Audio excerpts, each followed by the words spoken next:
Okay, so a bunch of people wanted me to talk about how to animate in FireAlpaca and edit videos in VideoPad, and so I'm going to do that, but I wanted to start off by saying I'm not a professional. I never went to school for any kind of art. I never got taught any of this stuff. This is all sort of just stuff that I either observed from cartoons or I observed other people doing it, mostly cartoons actually, but there's already tutorials on YouTube for how to animate in FireAlpaca. I haven't watched them, but you know, they're out there, so I'm just gonna assume that they know what they're doing and you can go look at those. Um, But, you know, I just wanted to kind of go through, like, what my process is, because, like, I can't teach you, I'm not qualified to do that, but I can show you some tips that maybe you didn't know about, or maybe they're not mentioned in the other videos. I don't really have time to go watch a bunch of tutorials on how to do stuff that I probably already have a basic understanding of. Like, I could always benefit, but, you know, whatever, who cares? Anyways. So first, what you see in this video is I'm sorry, I kind of started animating before I was like, oh, I should record this and bleh. But you see that I'm using folders, and what these folders are for is each folder is treated in FireAlpaca as one frame of animation. You could just, each layer could be a frame, but if you put all the layers into a folder, it makes it easier because then you can have multiple layers, but they still work as one frame of animation. I do this because I like to have my color and my line art separated in case I want to go back and color the line art later, or if I want to change the colors that I already had put down. It's a lot easier to change if you have the layers separated. So what you do is you put them into a folder, and then the folder becomes the frame of animation. Kind of difficult to explain, but once you start using FireAlpaca, you'll get the hang of it and you'll start to understand a little bit more about what I'm saying. Also, in case you didn't know what's going on here, is I have onion skin turned on, which all you have to do is go up to View, then click Onion Skin Mode, and you'll see that it makes your frames sort of transparent automatically, and it'll only affect your whatever, like, brush or paint bucket or whatever tool you're using will only affect the layer or folder that you are currently on. The other layers folders will be sort of made transparent in these two different colors, so you can tell them apart from each other and the frame you're working on. So the previous frame is always going to be red, and the next frame is going to be green. If you animate and you don't do keyframes and in-betweens, which is what I'm doing here, then you probably are not going to see the green frame because you don't have another frame above that one. And that's fine. There's a lot of animation that looks really good like that. There are some types of animation that actually work even better if you do it that way. But for me, I'm doing a very small movement, and I have difficulty staying, like, consistent in the way that I draw, so I'm doing in-betweens. That's just kind of my preferred style anyways. I actually have a couple of the folders already numbered. I thought this was going to end up being like 14 frames, and I think in the end it turned out to be like 7, so I do go back and rename all the folders eventually. That's just for me to keep it organized, especially if I want to sort of switch frames around just long enough to, like, compare two frames. Then if I accidentally close it or save it and I didn't move my frames back into the proper position, I can just reorder them because I already have them numbered. But that usually doesn't happen until I'm in the coloring stages. Right now we're still in the line art stage. And so, like, one of these characters is gonna be completely filled in, like, one color, so I didn't even need to do intense line art for it, so I just went ahead and kind of filled that in as I went, because he's the same color as his line art. The other character, on the other hand, Blue, is, well, blue. And I didn't color that in because if I did, it would be more difficult to see the line art, which is what I need to reference when I'm animating. And so that's basically the gist of animating in FireAlpaca. There's all these different tools on the left side here, but like, I mean, most any animation or art program, even MS Paint, has most of these tools. You know, just play around with them until you figure out what each of them does. I promise you, it will be so much easier to learn and remember what everything does if you just play around with it yourself, rather than looking for tutorials and trying to memorize what each one does. I mean, for me specifically, when I animate and also pretty much when I draw, I really only use like a couple of these tools. Like, you don't need to memorize everything, just, you know, mess around with it whenever you feel like it. I've actually also given this advice to someone else before, but I think when learning a new program, it is important that you learn how to draw in this program before you try to animate. Because if you go straight to trying to animate, you're going to get frustrated. You don't know what the program does, you don't know how it works. Whatever you're drawing, it's not turning out right because you're unfamiliar with the program, you don't know how the brush settings work, and you get angry, so you quit. And that's not good. I mean, FireAlpaca is a totally free program, so if you want to download it and end up hating it, you can delete it and you didn't waste any money. But if you take the time to really try out the program, like give yourself at least a couple of weeks of just like having fun and drawing in it to sort of get a feel for how it works and what each of the brushes do. Even just like trying to draw in the program, I find that it's different drawing in FireAlpaca than it was in Paint Shop Pro, which is a program I used to use many, many years ago. In fact, the only reason I switched to FireAlpaca was because I couldn't afford to buy a new art program, and the one I had would not download onto my Mac. Because my parents bought me a super fancy computer. I mean, it's just a regular Mac, but, you know, it's fancy compared to the PCs I was used to using, and I had to find an affordable art program, and I found FireAlpaca. And it was like, oh, it's free, I might as well try it, and I did, and I hated it. I despised it so much.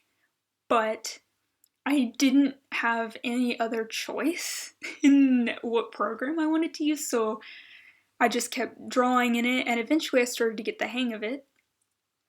And eventually I came to think like, you know, this is not so bad. And then eventually I even started really liking the program, and it's had a couple of updates since then. Like, when I started using it, it did not have this onion skin mode, but they've since added it, and they've improved it over time, and now I actually really love FireAlpaca, and even if I could go back to using Paint Shop Pro, I'd actually just stick with FireAlpaca. Mostly because of these animation features, also the brush quality is just better. This is, honestly, I think, I've never used Psy before. I know that's a program a lot of people like and a lot of people use, but I honestly don't even want to try it because I love FireAlpaca so much. So you're gonna get frustrated, but please just stick with the program. There's no shame if you keep trying and you end up not liking it, but you know, you just want to give yourself a good amount of time with it before you decide, oh, I hate this, it doesn't work how I want it to. Now, okay, so here's another thing you can do when animating is the autoplay mode, which is, I think, just under onion skin mode, and what that does is it shows you a little preview GIF, or GIF, I don't care, don't fucking at me, I really don't care how to pronounce things. I don't. But anyway, it shows you, or the base frames per second setting is like 8, but that's very slow. I tend to work at 12 because that makes the animation nice and smooth, but it's a lot less work than doing 24 FPS, which is, I think, the very next one that FireAlpaca has. So that's pretty much all I have to say about the animation part. Okay, now we're moving on to working in VideoPad. Well, first I forgot to mention this before, but when saving all of your frames of animation, there's a very fast and easy way to do it. And all you have to do is do File, Export Layers, and you need to have a folder specifically for this animation because it will automatically save each layer as its own frame, or if you put them into folders like I do, it will save each folder as its own frame. You'll notice when I numbered them, I had one that was set at 0 instead of 1, 2, 3, 4. It was 0, or it was 0, 0, 0, 0, 0, 1, 0, 0, 2, and so on. And the reason that is because that is how it saves your file. So when you export it, your frame 1 is going to be titled 0, 0, 0. So I just like to go ahead and number the folders that way, so if I need to go back and edit one frame, I can find it right away and I don't have to redo the whole process. Now, after you got that, what you need to do is open them in VideoPad, which is easy, you know, just add file, and then you go find the folder. You can select all the frames at once and just put them right into your video program. You'll see here in this video I have like 3 or 4 video layers on VideoPad, but if you're using the free version, you're only going to get 2 layers of video. 2 layers of audio, 2 layers of video. That is how I made all of the videos on my channel up until now. I have only just recently gotten the full version of VideoPad because I've been using it for years and I love the program. So I finally saved up, and somebody was like kind enough to offer a commission where they would just pay me the amount that VideoPad costs, and I will show them on the screen here because thank you. So I was able to get the full version. I've been playing around with it. I love it even more, but you don't need it to be able to do the things that you have already seen me do. So just select all of your frames. You can click and drag, or you can hold shift and click each one, and you put them onto the timeline, and they're going to be kind of long, so I shorten them, and then I place them on the timeline where I want the animation to be. And now I'm just checking to see if it looks good, and it's okay, but I wanted to make it a little bit shorter, a little bit quicker, because it was looking a bit choppy, and it looks good. That's how I wanted it to be. Now, you'll also notice that the characters are kind of covered up by these other characters in the front, but I knew that ahead of time. So instead of resizing each individual frame, I decided to go through and just edit the effects on the frames that I already had. Just edit them in VideoPad. That way I can draw at the size that I want, but I can resize it for the actual video. Now, you don't want to do this to an extreme, because when resizing things, of course, it's always going to make it blurry. You know, if you resize it too big or too small, it will not look right. So these are just for little tweaks. And so, as you can see here, I decided to use motion because that allows me to work with both the size and the positioning, as well as the rotation, although I didn't edit that this time. It allows me to edit all of these things at one time, so I don't have to position it, then resize it, then do this and that. So motion is what I always use for this. And so I have it on sequence preview because I wanted to see how it looked in relation to the other characters. I wanted to make sure that I could see enough of my animation that you can tell what's going on, but I didn't want to distract from the front characters, so I kind of just, move them slightly and make it so that it looks like they're behind. It's obvious what I'm doing. I don't know if you really need me to explain all of that. It just takes a lot of trial and error. Sometimes you'll do it and you'll realize that it looks awful and you'll have to redo everything. Thankfully that did not happen this time. I probably will go through and do a more in-depth sort of how-to video on VideoPad later, but for now I think that's good. It's at least some place to give you a start. Only other thing I can think of to say is when making your video, doing 2 different layers is very helpful. I like to do one that is the background and then one that is the character animation. I hope that I hope that helped at least somewhat. I have a lot of editing to do for this, you'd be surprised. But, maybe it helped? I don't know. Oh, God, one more thing I forgot to mention. I don't know why, but it seems like you guys get confused by my voice. You can't tell how old I am or what gender I am, so you make assumptions or you just keep asking. So, I don't necessarily want that information public, which is why I haven't really been answering.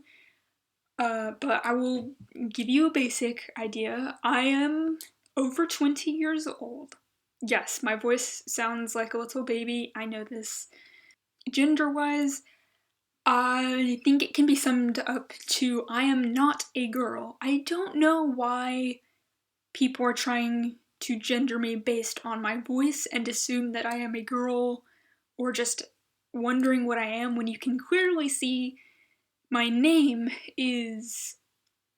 If we were to gender my name, it would be masculine, so I don't understand if you're gonna gender me by my voice.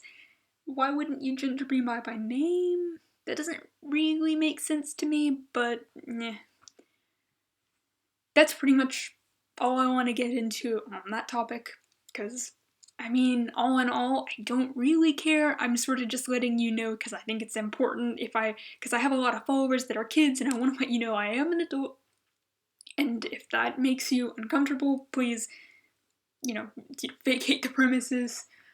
I try to be polite and kind. Most of my videos are child appropriate. There's going to be some in the future that will have some darker tones to them. I also do tend to swear a lot. I apologize for that. I tried not to do it in this video, but just, I'll always put warnings on videos so you can, pick and choose what you want to see, because, I'm not your parents, I'm not responsible. You can look up what you want on the internet. I advise against it, but like I said, I'm not your parent. I can't control you. So, hope any of that video helped. Sorry about the weird little rant I went on for a while, but, it was important to address, so. Good luck out there, guys. Both of these programs are free. They work on both Mac and PC. I recently learned, I thought it was just Mac, but they do work on PC too, so try them out. There's, on their various websites, there are safe, free downloads for you. I hope you end up liking them. There's no shame if you don't, but there you go.